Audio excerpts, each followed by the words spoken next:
पंचकर्म चिकित्सा पद्धति रे चूर्णपिंड स्वेद हेउछि एक प्रक्रिया। एही चूर्णपिंड स्वेद रे विभिन्न प्रकार औषधीय द्रव्य को मात्रा अनुसार नहीं थाउ, ताहाकु आमे चूर्ण करि थाउ एवं एहाकु एक परिष्कार सूता कन्ना रे आमे छोट छोट पोटली करी विभक्त करि थाउ। रोगीर शरीर रे बाह्य अंश रे जेमिति कि आमर आंठु हैला, आमर अंटा हैला, आमर पाद तळ हैला, आमर कांध हैला, विभिन्न जगार आमे एहार प्रयोग उष्ण अवस्था रे करि थाउ।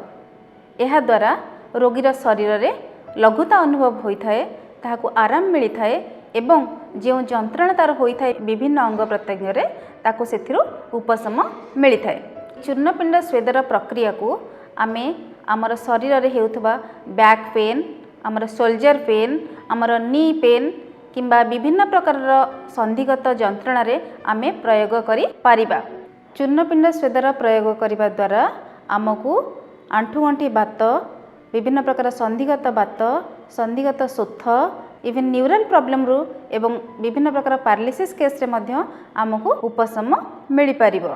जणे सुस्थ व्यक्ति निजको सुस्थ, सतेज एवं फिट रखिबा पई प्रतिदिन तार शरीर में चूर्णपिंड स्वेदर प्रयोग करने आवश्यक।